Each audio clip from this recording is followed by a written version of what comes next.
کہ اس کے لیے ریشم کی خوبصورت سی ساڑی خرید لاؤں، مگر کہاں سے یہ سمجھ نہیں آتا مجھے۔ میں نے کئی بار رنگیلی سے کہا بھی کہ یہ رنگ، برش، کینواس سب چھوڑ کر کوئی دوسرا کام دیکھتا ہوں جس میں پیسے زیادہ ملے، مگر رنگیلی سختی سے منع کر دیتی۔ اتنا اچھا تو کام ہے تمہارا، گھر پر رہتے ہو، کہیں آنا جانا نہیں پڑتا، جب چاہتے ہو آرام کرتے ہو، کیا ہوا پیسہ ذرا کم ہے تو ہم کم پیسوں میں گزارا کر لیں گے۔ وہ میرے کندھے پر اپنا سر رکھ دیتی تو میں اپنی باہیں اس کے گرد گھیر لیتا۔ میں صبح ناشتہ کرنے کے بعد اپنے کاموں میں لگ جاتا اور رنگیلی اپنے کاموں میں۔ میں رنگیلی کو پا کر دنیا کا سب کچھ پا لیا تھا۔ کتنی معصوم تھی یہ پیاری سی لڑکی۔ مہینوں دال پر گزارا کر لیتی، پر اب تہواروں پر بھی نئے کپڑے کی فرمائش نہیں کرتی۔ میں دن رات اس کوشش میں رہتا کہ مہینے میں 2-3 تصویریں بنا لوں، مگر یہ اتنا ہی مشکل تھا جتنا رنگیلی کے لیے نئی ساڑی لانا۔ پھر اچانک ایک انٹرنیشنل ایگزیبیشن کا انویٹیشن کارڈ آ گیا اور میں سب کام چھوڑ کر اس کی تیاریوں میں لگ گیا۔ ایگزیبیشن میں ابھی وقت تھا۔ میں ایک بار پھر سے رنگوں میں ڈوب گیا تھا، سارے رنگوں کو نہارتا، ایک رنگ میں دوسرا رنگ ڈالتا۔ میں کیا بناؤں سوچتا رہتا، مگر میری سمجھ میں کچھ نہ آتا۔ کیا بناؤں میں کتنے سارے دن گزر گئے۔ رنگیلی میری ہمت افزائی کرتی رہتی، کہتی تم ضرور جیتو گے، تمہاری تصویر کو پرائز ملے گی۔ میں خوش ہو جاتا۔ اس رات مجھے نیند نہیں آ رہی تھی۔ میں اٹھ کر بالکنی میں آ گیا۔ میرے ہاتھ میں ایک پینسل تھی اور میں ایک بڑے سے پیپر پر کچھ بنانے کی کوشش کر رہا تھا۔ ساری رات گزر گئی، میں بناتا ہی رہا۔ صبح رنگیلی اٹھی تو بھاگ کر بالکنی میں آ گئی۔ میں اپنے کام میں مگن تھا۔ نکھل، اس نے میرے کندھے پر ہاتھ رکھ کر مجھے پیار سے پکارا تو میں سر اٹھا کر اسے دیکھنے لگا۔ اس کی آنکھوں میں آنسو تیر رہے تھے۔ وہ جھک کر میری بنائی تصویر کو دیکھ رہی تھی۔ یہ تو وہی تصویر ہے۔ رنگیلی پیپر پر جھک کر تصویر دیکھ رہی تھی۔ وہی ندی کا خوبصورت سا کنارہ اور سر پر کلسی لیے میں۔ وہ تصویر پر ہاتھ پھیر رہی تھی۔ ایک آنسو اس کی آنکھوں سے نکل کر پیپر پر گر گیا۔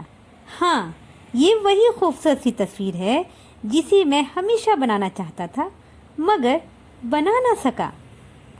میں نے پیار سے اس کا چہرہ اپنے ہاتھوں میں لے لیا۔ تمہیں سب یاد ہے؟ میں تو بھول گئی تھی۔ وہ زوروں سے رو پڑی تھی۔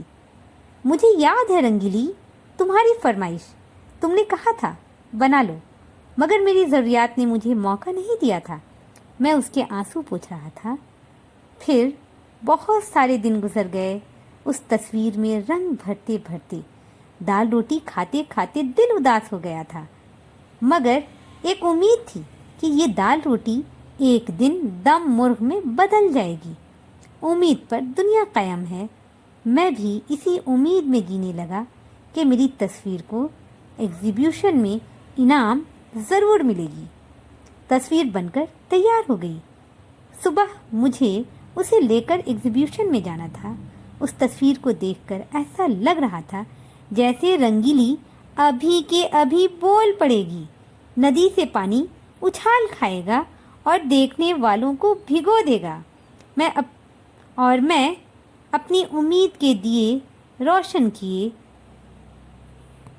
رنگیلی کی دعاؤں کے ساتھ ایگزیبیشن میں آ گیا۔ ایک آرٹسٹ کی بہت ساری تصویریں لگی تھی گیلری میں، مگر میری گیلری میں صرف ایک ہی تصویر تھی۔ لوگوں نے میری تصویر بہت پسند کی، مگر میں جو سوچ رہا تھا کہ میری تصویر کو انعام ملے گا یہ نہ ہو سکا۔ شام ہو گئی۔ میں ہوٹل کے اس کمرے میں آ گیا جہاں میرے رہنے کا انتظام کیا گیا تھا۔ رنگیلی میرے ساتھ نہیں تھی۔ دوسری صبح میں پھر سے اپنی گیلری میں تھا۔ آج بھی شام ہو گئی، انعامات تقسیم ہو گئے۔ میری تصویر یوں ہی پڑی رہی، نہ کوئی انعام ملا اور نہ ہی کچھ اور۔ میرا من اندر سے اداس ہو رہا تھا۔ اب میں اپنی بنائی تصویر کو واپس سے پیک کرنے کا سوچ رہا تھا کہ تبھی کسی کی آواز پر میں نے اپنی اداس سی آنکھیں اس کے چہرے پر مرکوز کر دی۔ لمبے چوڑے قد کا وہ شخص میری تصویر کو غور سے دیکھ رہا تھا۔ یہ تصویر تو ایسا لگ رہا ہے جیسے کہ ابھی بول پڑے گی، وہ میری رنگیلی کی آنکھوں میں دیکھتا کہہ رہا تھا۔ جی، اور یہ ندی کا پانی جیسے ابھی ابال کھائے گا۔ میں خوش ہوتے ہوئے ندی کے پانی پر اپنا ہاتھ پھیرنے لگا۔ بہت خوبصورت۔ اس شخص نے میری پیٹھ پر ہاتھ رکھا۔ میری آنکھوں میں امید کے بہت سارے دیے جل اٹھے۔ گیلری تقریباً خالی ہو گئی تھی۔ وہ شخص تصویر میں جیسے کھو گیا۔ یہ میری رنگیلی ہے، میری وائف۔ میں رنگیلی کی آنکھوں میں دیکھتا کہہ رہا تھا، بیچو گے اسے؟ وہ مجھ سے پوچھ رہا تھا۔ میرے دل میں کچھ ٹوٹ سا گیا۔ میں اپنی رنگیلی کو بیچنے کے لیے نہیں لایا تھا۔ سوچا تھا میری اس تصویر پر مجھے انعام ملیں گے، مگر انعام پانے کے لیے ہنر کے ساتھ ساتھ سفارش کی بھی ضرورت ہوتی ہے۔ بولو، بیچو گے اسے؟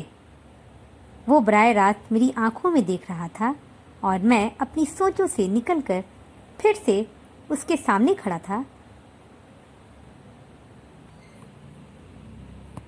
میں چپ تھا۔ گھر پر بیٹھی رنگیلی سے وعدہ کر کے آیا تھا کہ انعام ملا تو تمہارے لیے ساڑی لاؤں گا، اور اس بار راشن میں دال نام کی کوئی چیز نہیں ہوگی۔ رنگیلی، میں نے اپنی آنکھیں جھپکائی اور رنگیلی کی آنکھوں میں دیکھنے لگا۔ اس کی آنکھوں میں غضب کی چمک تھی۔ وہ مجھ سے کہہ رہی تھی، یہ تصویر ہی تو ہے، بیچ دو پھر بنا لینا۔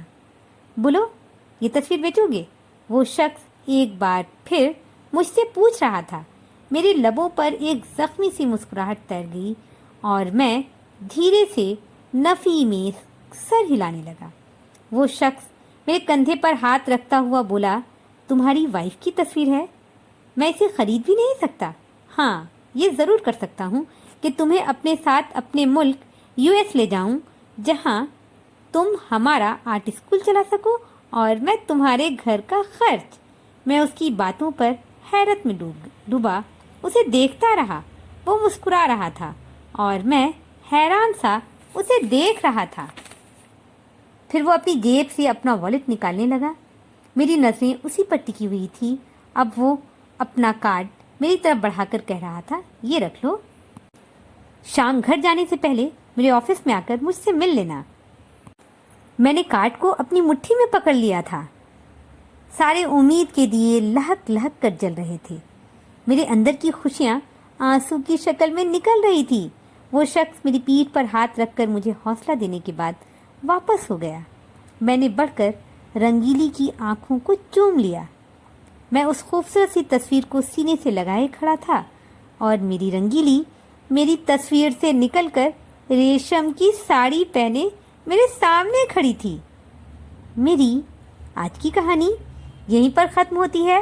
میں اپنی تازہ ترین کہانی لے کر جلد ہی آپ سبوں کی خدمت میں دوبارہ حاضر ہوتی ہوں۔ جب تک کے لیے مجھے اجازت دیں۔ اپنا دھیان رکھیں، اپنوں کا دھیان رکھیں۔ فی امان اللہ۔